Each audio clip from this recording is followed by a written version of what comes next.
Would anyone like to call out some of what you heard or share what you thought of? Just call it out. Connections. Balance. All of us. The reason I asked this question is a number of years ago I worked with the biggest chemical manufacturing plant in the world that had major safety issues, and they were trying to break through them by dealing with policy and procedure, structures, new laws, new regulations, ways of training people, and they still couldn't break the nut on it. And ultimately, the leadership team started asking a question: what was the source of safety? And it turned out not to be, for them, policy and procedure, rules and regulations, the safety manual, which is the history of human tragedy in any organization, right? They make a rule to fix something. I'm doing some work in patient safety. I'm sure there's a manual on patient safety somewhere, which is actually the catalog of everything that went wrong in the past, but doesn't predict what will go wrong in the future, right? So they answered this question: what's the source of safety? Caring.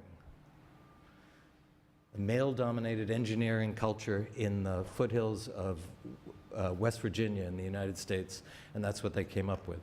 And that over time allowed them to include more and more and more people until ultimately they had opened the doors to the community and became very well known as the safest manufacturing facility in the world. But it was that shift.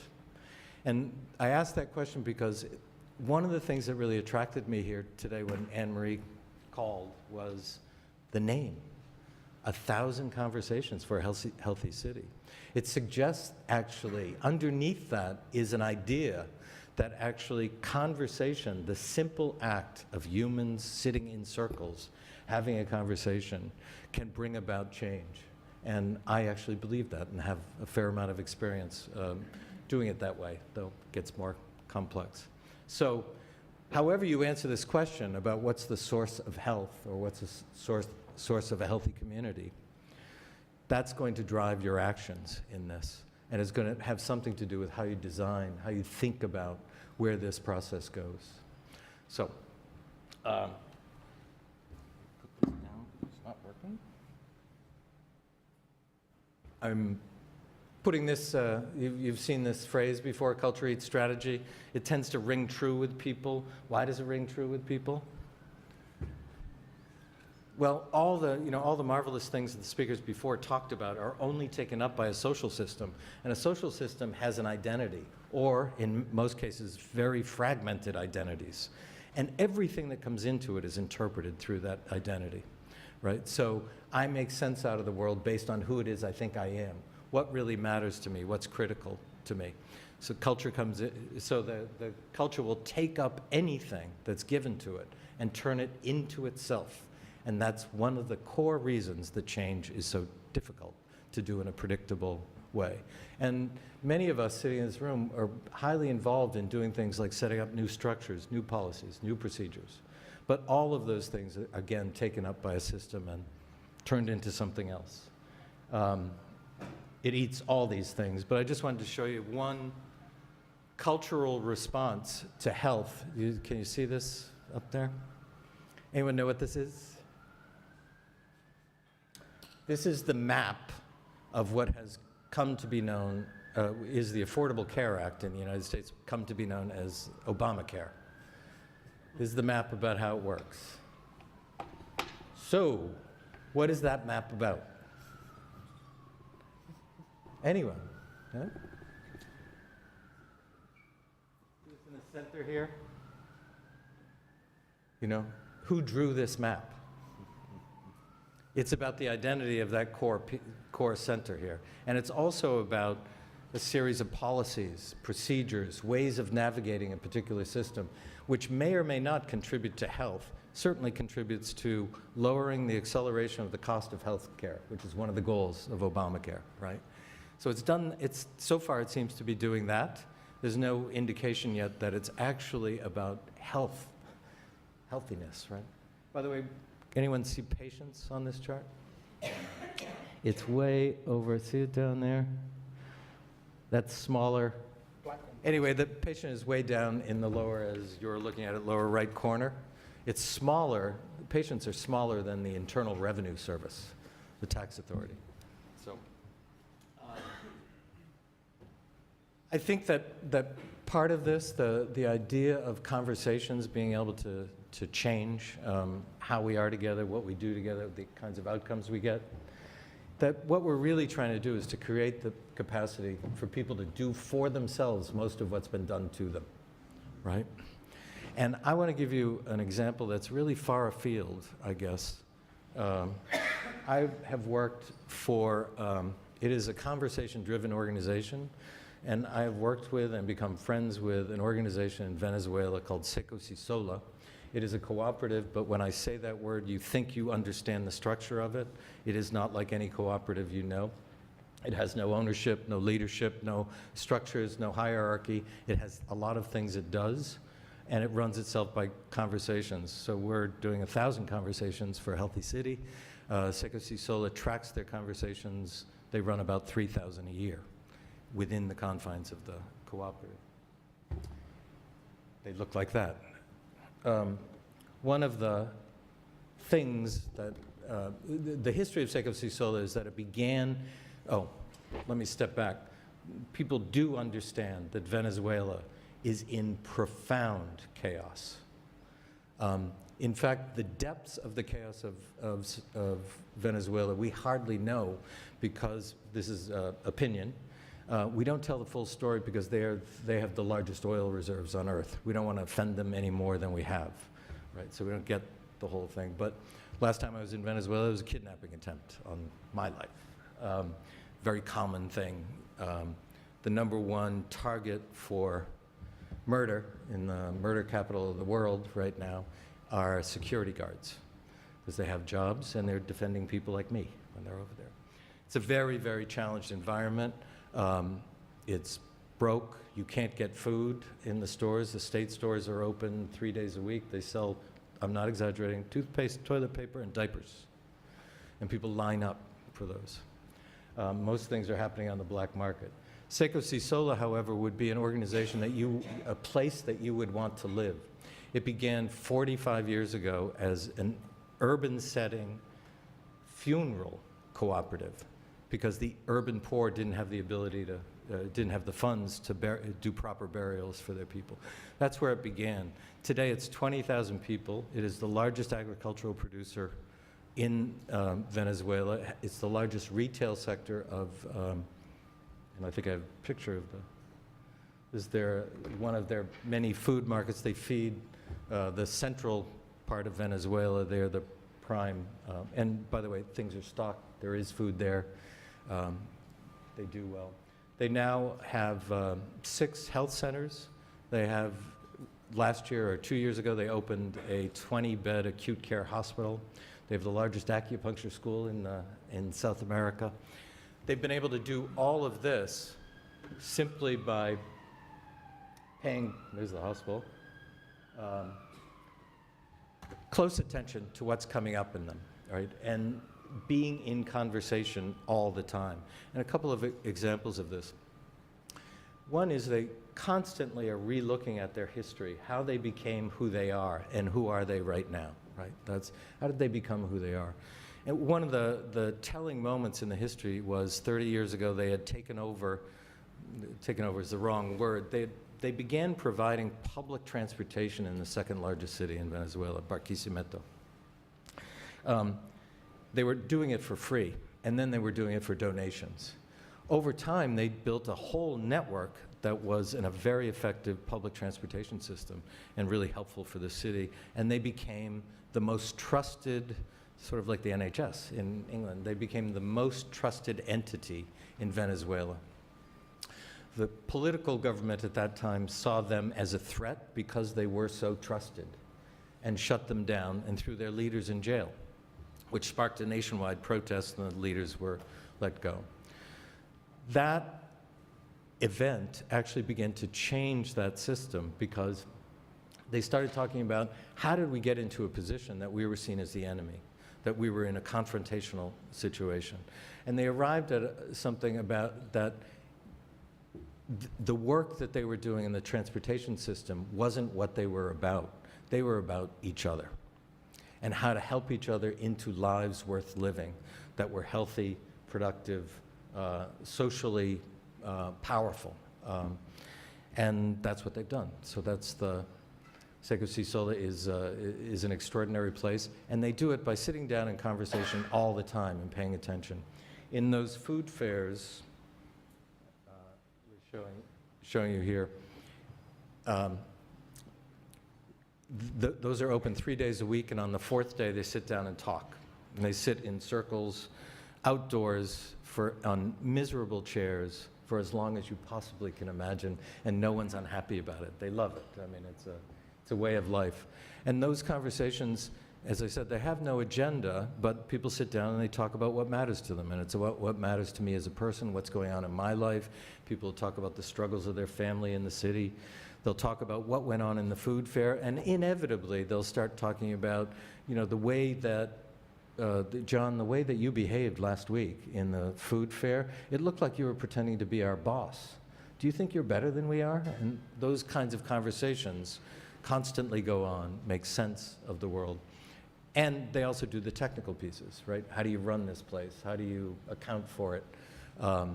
In an environment that is just terrible violence and theft and whatnot, these food fairs, which run cash drawers everywhere, have 1% shrinkage. That's in a retail term. If you don't know that, it's how much loss there is. Tesco probably has 8%. So in a very, very difficult environment, it's different. And it has to do with the way in which people are connected. That was one of the sources. They're connected around meaning and identity.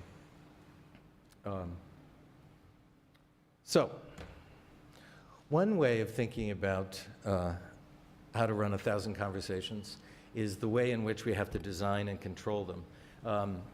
Someone said, organizations, cities, communities, they're living systems, they're not machines. This way of thinking about the world, which infects everything we do, right? We're always thinking about how do you control, how do you manage, how do you define. This is a philosophy. It's not just an organization chart or organogram. And the philosophy in it includes a theory of information, right? Anyone know the theory of information in this?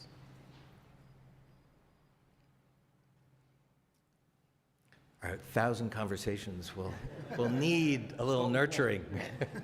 This is the person at the top knows everything. The person at the top knows everything? Yeah, it probably doesn't actually imply that, but it implies that we know who needs what information at what time, and we can get it to them, right? I'll tell you what you need to know when I think you need to know it. How's that going? Does that work? No. So this is the Myron Rogers organization chart. I'd be happy to come in and re-engineer your organization so it looks like this, and the fees are low. This is actually from an old client. It's the Emerging Regional Integrated Delivery Systems Networks. A partial explanation of cooperation and competition in the system or something like that. It's partial. But which one of these feels more like real life, right? This one or that? How does real work get done? How does real community get formed? It's actually in this network of things. The problem is we're often imposing that first chart, that philosophy, the mechanical philosophy, on how living systems connect with one another. Living systems connect with one another through meaning, right? Identity is all about meaning. So we pay attention to what's really important, what's meaningful to us. And we look for others who share those views or can enhance those views and connect with me. One of the downside of this is that people look for evidence to confirm people. Let me say this differently. I look for evidence that confirms who I am, what I believe, my intent in the world, right? And so do organizations, so do communities, so do any group of people who've developed an identity. We look for the proof that this identity is right. In a rule of living systems is that when you only look for that information, you will die. the seeking is for information that disconfirms, that begins to shake up your current view of the world, the limited view of the world that you have. And how you generate conversations that allow in greater and greater information for that disturbance. You can never actually direct another living system. You can only disturb it. So the provocation this morning is really about that. You know, how do you disturb? What are the disturbances that are needed in the system? This, as I said before, this is where most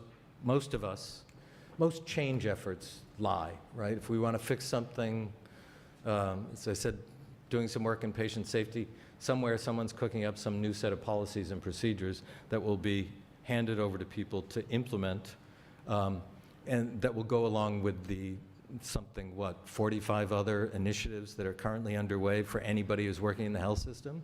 And, you know, I mean, these things are very hard. There's the issue of best practice, for instance. Why is it that best practice doesn't transfer, right? Why is it that, you know, evidence-based practice, for instance, you know, the evidence on evidence-based practice is that people don't practice by evidence. They do what they do. We do what we do, right? And we look for evidence that says, oh, no, this is right. And so there's a whole issue about how you change that. How do you change the nature of the dialogue, the conversation, move it away from here? For me, this is where everything happens in a system. And let's call this city, this community, these communities within the city, a system. It is all about identity. And that identity, here's the interesting thing about identity. Identity is what you do, what we do, not what we say about what we do. So on an organizational level, you can say the mission and vision and values statement in any organization, that's what people say we are. But in fact, that's not true. It's not true for any organization. It's not a critique. It's just a mythology, right? I could give you my description of who I am and what motivates me and what my values are, but actually, if you want to see who I am, watch what I do. Watch how I interact with people, how do I treat my family, how do I make decisions, whatever it is. That'll tell you what I truly value. So there's the identity piece. And changing identity is tough, right? Here's two things from living systems theory. One is a living system will seek to preserve its identity, right? So every time we try to change and we get pushback, we see that pushback as resistance. And so John resists me, he does all the time. John resists me in some way because we're trying to move in a particular dimension and we're in an organization together. He now is seen as trouble and we send him to HR for counseling, right? But he used to be a star in the organization. We just changed the rules somehow. It's a new structure, it's a new way. We've provoked him into resistance and now labeled him as someone who should be out there, when in fact he's just being a human being. This is a normal thing. There's nothing malicious in it. Preserve my identity, what I'm valued for, how I see myself valued. Excuse me. The other rule in living systems is a living system will change in its identity in order to preserve it. And as individuals, we really know this well, right? We know it because we've gone through changes. If I look at myself 20 years ago, I'm not the same person, though of course I am. There's a continuum there. Ideally, though, at this point in my life, when something I've never seen before happens to me, I can deal with it in a productive way or in a way that holds the integrity of who I really am. But 25 years ago, I probably had a 50-50 chance of making the right decision, right? I'm probably making less mistakes now about violating myself. Organizationally, however, we get frozen in the organization chart, in the static piece of it. So right now, thinking about 1,000 conversations contributing to health, there are institutional identities. This city is, on one level, really together as a city, and there's a core identity of it, and on another level, it's profoundly fragmented. And one of the fragmentations happens around role-based identity or institutional identity, which supersedes what it is we're trying to do together for the whole. And there's an imbalance where, you know, my role as a chief exec of acute care hospital, I'm trying to preserve that acute care hospital at all costs, make it effective, whatever else. And that will often trump my ability to work across silos. And we live in a time when there is no individual, no expertise, no profession, no organization, no single organization is capable of dealing with the complexity of the issues in front of us. It actually requires a shift, a dynamic shift in balance from the role-based piece to the whole-based piece. You know, the role identity to the whole identity. That's the shift. They both matter, but the shift to the whole matters a lot. And the 1,000 Conversations is certainly something that could help in that. Time to wrap up. We'll skip that one. This is, you know, some of the other things that are out there is that a living system preserves its pattern of organization, its network of relationships. When I think about health in the community, one of the things I know is that many of the people who need to be in the conversation are not in this room. And they don't get into these rooms very often, right?